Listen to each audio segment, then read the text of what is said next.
Hello, my name is Lieutenant Kevin Turner of the Dillsboro, Indiana Volunteer Fire Department, and I'm going to be addressing today the risk to Dearborn County and the inequality of emergency medical services throughout the county.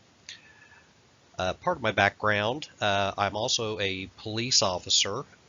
I have been serving for 23 years, 23 years in the fire service as a volunteer firefighter, and I also serve on county council as a council person.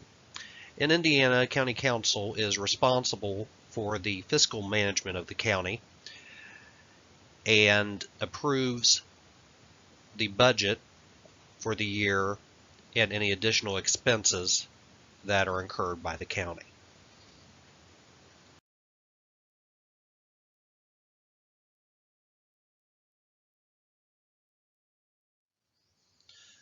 So a little bit about Dearborn County.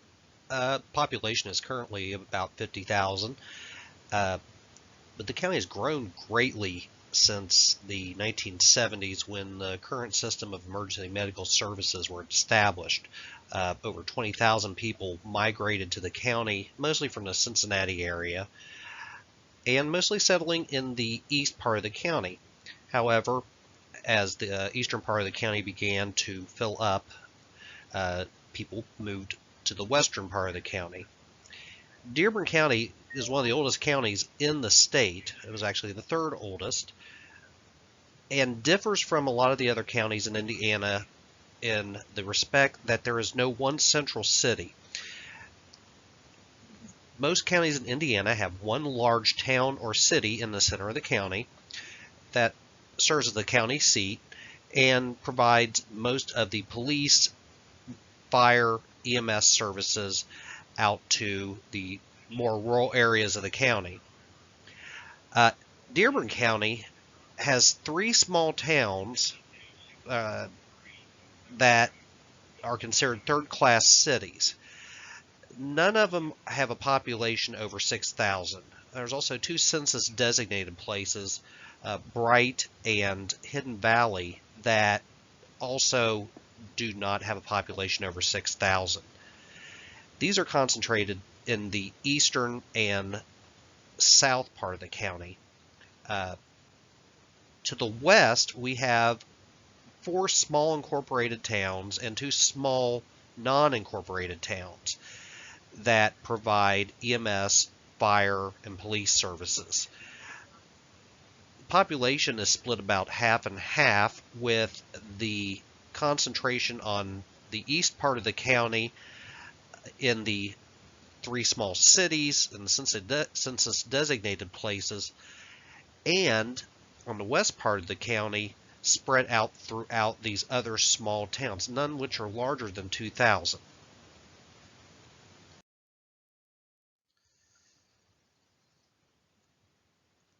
In this chart, you can see the response districts in Dearborn County, Indiana. On the east side of the county, we have the only paramedics that are in the county. Bright EMS, Lawrenceburg EMS, and Harrison, Ohio all have paramedics assigned to them. They also provide 24 hours a day, 7 days a week coverage. Greendale EMS has a paid firefighter EMT along with part-time paid staff that cover overnight. Aurora EMS has two career basic EMTs on staff during the day and is covered on the rest of the shifts by part-time paid basic EMTs. The rest of the county has only volunteer ambulance services. Aurora EMS is on automatic dual paging for Dillsboro and Manchester EMS due to the number of times that those agencies have not been able to get an ambulance in service to respond to a call. Dillsboro in particular is in a high-risk area as they have the largest retirement center a nursing home within their town. Therefore, I've determined through the risk assessment that the eastern portion of the county has a much higher quality of EMS service than the western portion of the county.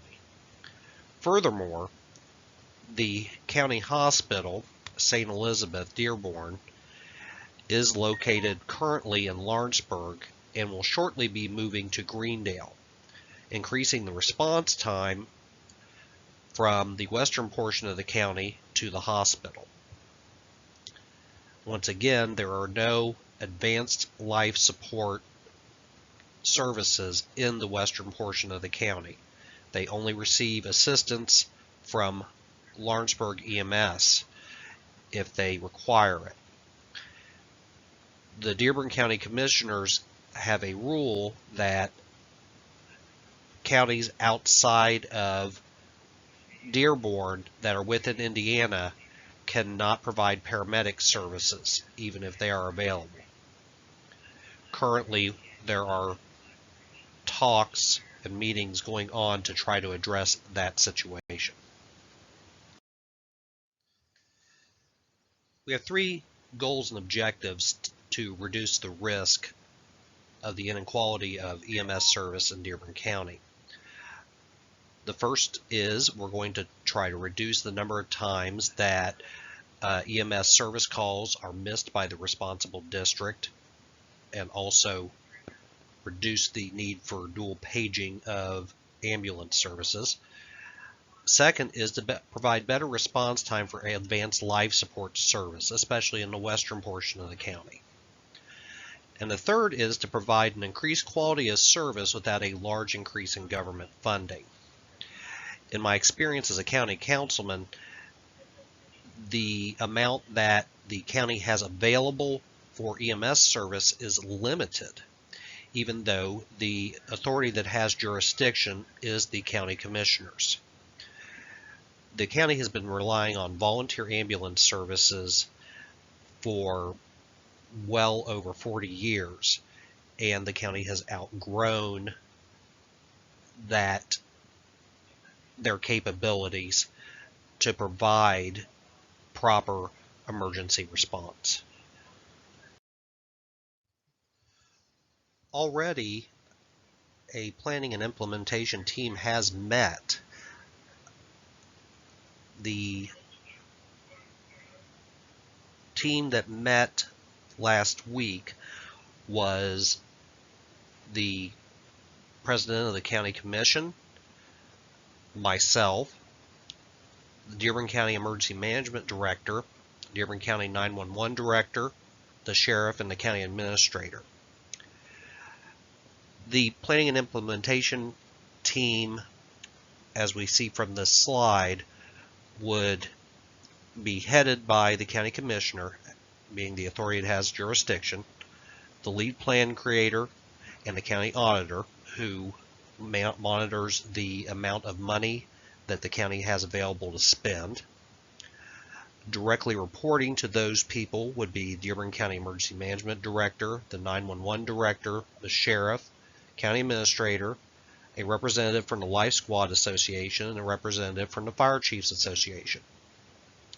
Also providing input to the main team would be civic group members.